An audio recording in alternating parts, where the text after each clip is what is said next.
एक विदेशी महिला, वो आज ऋषिकेश में रहती है। अमेरिका में पली बढ़ी, जन्म ली, भारत में जब आई, पढ़ी लिखी महिला है। वो कहती है कि जब मैं भारत के लोगों से मिलती हूं, इंसान चाहे गरीब हो, पहनने के लिए अच्छे वस्त्र नहीं हो, खाने के लिए अच्छा भोजन नहीं हो, तो जब मैं भारत के किसी भी इंसान से मिलती हूं, सड़क के किनारे बैठे हुए भिखारी से भी मिलती हूं और पूछती हूं, बाबा कैसे हो? वो जो भूखा है, तन पे बेहतर कपड़ा नहीं है, चेहरे की रौनक खत्म है, लेकिन फिर भी हाथ उठाकर कहता है भगवान की कृपा है। वो कहता है भगवान की कृपा है। लेकिन वो कहती है, आश्चर्य हुआ मुझे भारत में आके, क्यों कहते हैं भारत विश्व गुरु है। गुरु वो है जो दूसरों को मार्ग दिखा सकता है।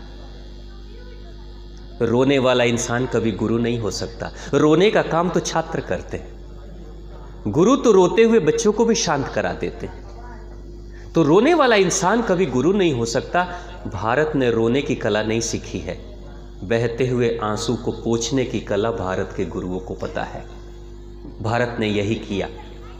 वो महिला कहती है, अमेरिकन महिला कहती है कि जब मैं अमेरिका में थी तो मैं समझती थी यही संसार है, यही सब कुछ है और यही सच्चाई है। लेकिन आज पता चल रहा है कि भारतीयों की देखने की और सोचने की दृष्टि बड़ी निराली है।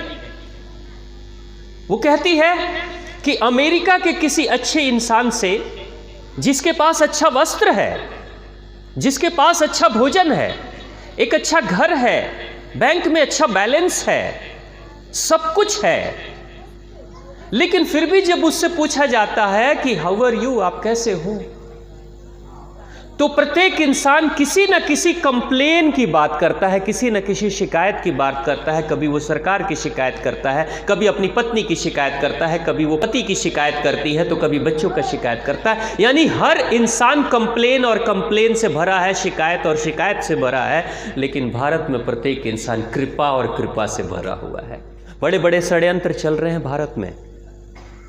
अभी कुछ समय पहले पश्चिम देशों ने एक नया चार्ट निकाला है, एक नया सर्वे रिपोर्ट निकाला है। उसको वो कहते हैं हैप्पीनेस इंडेक्स। सुना होगा शायद आपने, अखबार में, न्यूज़पेपर में, मीडिया में बहुत चर्चा इसकी हो रही है कि दुनिया के बहुत सारे ऐसे देश हैं जहां पे हैप्पीनेस इंडेक्स यानी खुशी का जो पैमाना है वो भारत की तुलना में बहुत ज्यादा है, जिसमें अमेरिका भी है, यूरोप भी है, फ्रांस भी है, जर्मनी भी है, नॉर्वे भी है, स्वीडन भी है, बहुत सारे देश हैं। और वो कहते हैं हैप्पीनेस इंडेक्स बहुत है। और भारत का हैप्पीनेस इंडेक्स कहाँ है, यानी खुशी का पैमाना भारत का कहाँ है? उनके सर्वे के अनुसार से भारत का नंबर 170 के बाद है, यानी दुनिया के 170 देशों के बाद है। और उन्होंने ये भी दिखा दिया कि भारत का जो की स्थिति है वो पाकिस्तान और बांग्लादेश से भी गई गुजरी स्थिति है। ये वो दिखा रहे हैं। मैं पूछना चाहता हूं, और उस इंडेक्स को देखकर, उस ग्राफ को देखकर भारत के पढ़े लिखे लोग बहुत भ्रमित हो रहे हैं और उनको लगता है कि वो इंडेक्स सही बता रहा है। अगर वो इंडेक्स सही बता रहा है, जिन विकसित राष्ट्रों को, डेवलप्ड कंट्रीज को आप कहते हो कि वहां पे खुशी का पैमाना बहुत ज्यादा है, तो मेरा बस एक प्रश्न है, अमेरिका दुनिया के सबसे अमीर देशों में उसकी गिनती होती है। अमेरिका की गिनती दुनिया के सबसे अमीर देशों में होती है।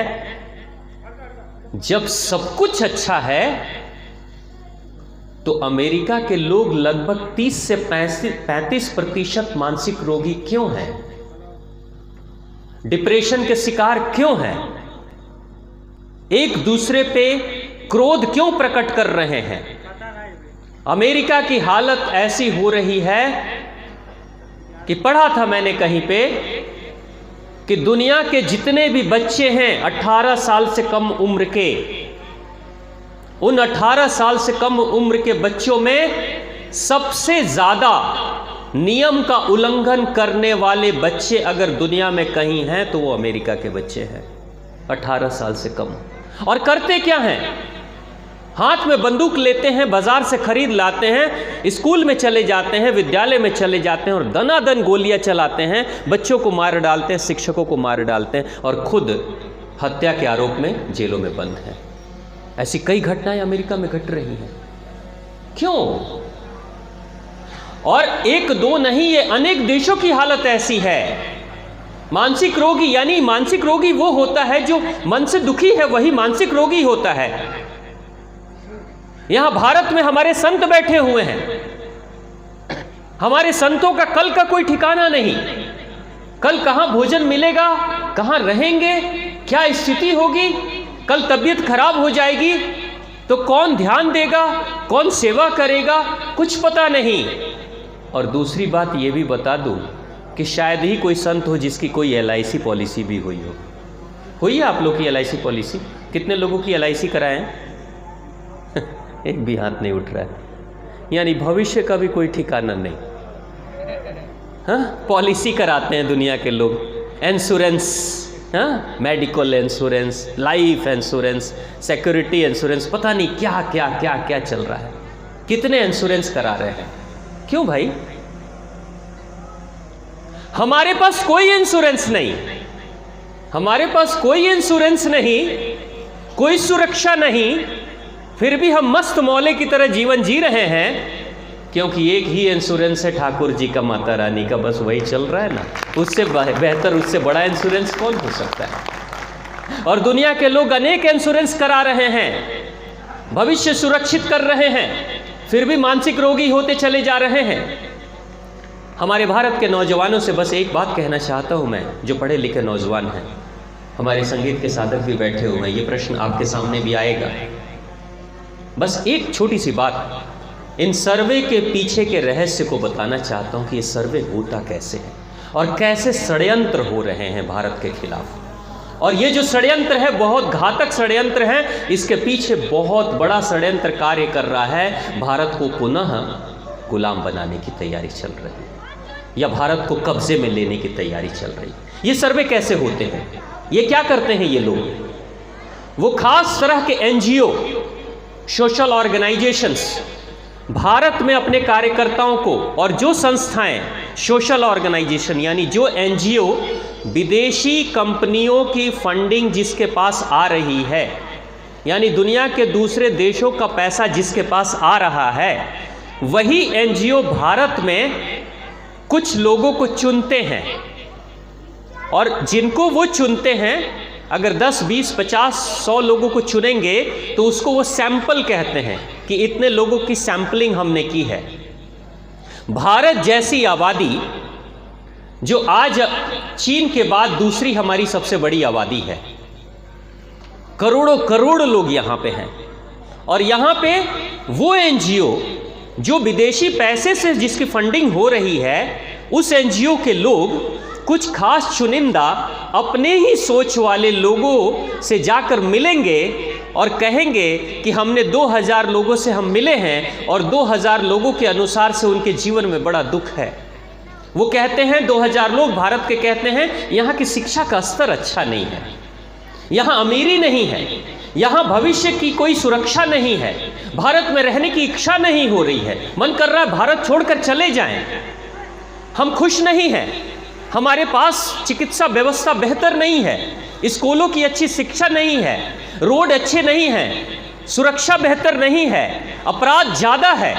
इस तरह के सैंपलिंग करते हैं ये लोग, और सैंपल करने के बाद उन्हीं विदेशी संस्थाओं को भेज देते हैं और कहते हैं भारत के 2000 लोगों ने कहा कि यहाँ की सुरक्षा व्यवस्था, शिक्षा, चिकित्सा, अर्थव्यवस्था, नौकरी चाकरी और व्यापार बिजनेस कुछ भी अच्छा नहीं है। बस सुन लिया, लिख दिया, पूरे मीडिया से पूरी दुनिया में प्रचारित कर दिया। लेकिन मैं सिर्फ पूछना ये चाहता हूँ, क्या भारत की आबादी सिर्फ 2000 लोगों की है जो तुम सैंपलिंग कर रहे हो? और ख़ास तौर से किसी खास मीडिया वाले को, किसी खास न्यूज़पेपर वाले के लोगों को, या अपने ही विचारधारा के लोगों की विचार तुम ले लोगे जो पहले से ही मन में शिकायत से भरे पड़े हैं, तो वो जो कहेंगे वो निश्चित तौर से हमारे खिलाफ ही कहेंगे। और ऐसे ही सैंपलिंग कर करके भारत में कहते हैं कि भारत की स्थिति अच्छी नहीं है। क्या वो लोग भारत के प्रत्येक करोड़ों लोगों से, कितनी आबादी है हमारी भारत की? हमारी भारत की आबादी कितनी है? 140 के आसपास हो गई है, 140 करोड़ हो गई है। इतनी बड़ी आबादी से तुमने रिसर्च किया, सर्वे किया? नहीं किया। पूछा? नहीं किया। लेकिन इसी सर्वे को ये लोग करते हैं और दुनिया में दिखाते हैं और पूरा प्रचारित करते हैं कि भारत की स्थिति अच्छी नहीं है। और हमारे भारत के पढ़े लिखे युवा इन बातों को रटने लगते हैं कि हमारा index, happiness index lower ground पे है, नीचे के स्तर पे है, हम भारत के लोग खुश नहीं हैं। अब षड्यंत्र जो मैं बताना चाहता हूं, इसके पीछे षड्यंत्र क्या है, क्यों सतर्क होना चाहिए। इस तरह के ग्राफ को दुनिया में दिखाकर जो चाल चली जा रही है वो बहुत घातक है। वो चाल क्या है? जैसे ही दुनिया के लोगों को, दुनिया के व्यापारियों को, दुनिया में घूमने वाले यात्रियों को जैसे ही इस इंडेक्स का पता चलेगा कि भारत में सुरक्षा अच्छी नहीं है, चिकित्सा अच्छी नहीं है, शिक्षा अच्छी नहीं है, व्यापार रोजगार अच्छा नहीं है, तो तुरंत से वो लोग क्या करेंगे? अगर वो विचार कर रहे थे भारत में निवेश करने का, भारत में कंपनी खोलने का, कोई यात्री भारत में चाह रहा था कि मैं भारत में आऊं, हरिद्वार, ऋषिकेश, बनारस जाऊं, इलाहाबाद जाऊं, प्रयाग में स्नान करूं, अगर कोई सोच रहा था, कोई महिला सोच रही थी विदेशी, कोई पुरुष सोच रहा था, तुरंत से इंडेक्स देखने के बाद कहेगा सुरक्षा अच्छी नहीं है, मत जाना वहां पे। यानी हमारी सारी जो ट्रांसपोर्टेशन है, यात्राएं हैं, तीर्थ यात्राएं हैं, धीरे धीरे उसमें आने वाले लोगों की तादाद कम होते चली जाएगी। व्यापार रोजगार लगाने वाले लोग कम होते चले जाएंगे, लोग नहीं पैसे लगाएंगे यहाँ पे। और जब यहाँ पैसे नहीं लगाएंगे तो लगाएंगे कहाँ? उस ग्राफ में जो दिखाया गया है 1 नंबर, 2 नंबर, 10 नंबर तक में जो अच्छे अच्छे देश, कोई नॉर्वे का देश है, बड़ा अच्छा है, बहुत सब कुछ अच्छा है, स्विट्जरलैंड है, बहुत अच्छा है, अमेरिका है, बहुत अच्छा है, तो वो जो लोग पैसे चाहते हैं कि मेरी कंपनी वहाँ खुले, तो उस इंडेक्स में सबसे पहले वो ऊपर वाले को देखेंगे और कहेंगे ये देश सुरक्षित है ना, यहीं पैसे लगाओ। अब बताइए, जहाँ पे पैसे आएंगे वो देश अमीर बनेगा, वहाँ के लोगों को रोजगार मिलेगा ना। हमारे भविष्य में आने वाले जो भी बिजनेसमैन हैं, जो भी यात्री भारत में आ रहे हैं, हजारों लाखों की तादाद में प्रत्येक वर्ष विदेशी आते हैं। और जब कोई विदेशी यहाँ आता है तो यात्रा करता है तो किसी बस वाले का, किसी होटल वाले का, किसी आश्रम का, कहीं पे वो जो कपड़े खरीदेगा कपड़े वाले का, कहीं कुछ भी करेगा तो पैसे तो आएंगे ना, रोजगार तो मिलेगा ना।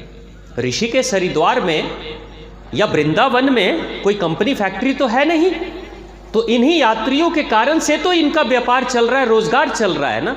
इसी रोजगार को घटाने के लिए, क्योंकि यहाँ पे जो लोग नहीं आएंगे तो जो हिंदुत्व है, भारत का अध्यात्म है, भारत के अध्यात्म को लोग समझेंगे नहीं, पहचानेंगे नहीं। जैसे वो विदेशी महिला कहती है कि भारत में आकर मुझे पता चला कि भारत के लोग कृपा से भरे हैं और अमेरिका के लोग कंप्लेन से भरे हुए हैं। जब वो आएगी नहीं तो पता कैसे चलेगा कि भारत का अध्यात्म क्या कहता है और अमेरिका की सोच क्या कहती है। यानी इन यात्रियों को भारत में आने से रोकने के लिए इस तरह के इंडेक्स बनाए जा रहे हैं, लेकिन हमारे ही भारत के नौजवान इन इंडेक्स को रटना शुरू कर देते हैं और अंत में हालत ऐसी हो जाती है कि इसी को सच्चाई मान लेते हैं और नतीजा ये होता है कि धीरे धीरे हम ही अपने ही देश की शिकायत करना शुरू कर दे रहे हैं। ये कहीं ना कहीं आर्थिक रूप से हमें कमजोर करने की कोशिश चल रही है।